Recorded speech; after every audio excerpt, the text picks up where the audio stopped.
ऊंट और चूहा। एक दिन की बात है। एक सहरा में एक बड़ा सा ऊंट रहता था।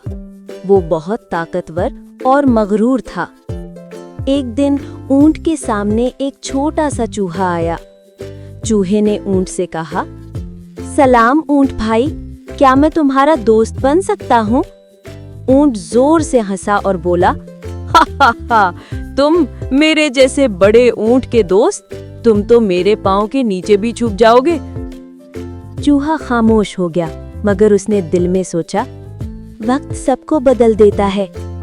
कुछ दिन बाद ऊंट रेत के एक बड़े गड्ढे में फंस गया। उसने बहुत जोर लगाया मगर निकल ना सका। वो जोर जोर से मदद के लिए चिल्लाने लगा। तभी वही छोटा चूहा वहां आया। ऊंट ने उसे देखकर कहा, छोटे भाई, मेरी मदद करो, मैं फंस गया हूँ। चूहे ने कहा, ऊंट भाई, दोस्तों का वक्त अच्छा बुरा दोनों होता है।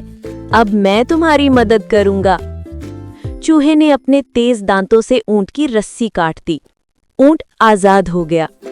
ऊंट शर्मिंदा हुआ और बोला, मुझे माफ कर दो छोटे भाई, तुम मुझसे ज्यादा बहादुर और अक्लमंद हो। चूहा मुस्कुराकर बोला, दोस्ती में बड़ा या छोटा नहीं होता, दिल बड़ा होना चाहिए। उसी दिन से ऊंट और चूहा सच्चे दोस्त बन गए। किसी को कभी कमजोर या छोटा मत समझो। कभी कभार सबसे छोटा भी सबसे बड़ा काम कर दिखाता है।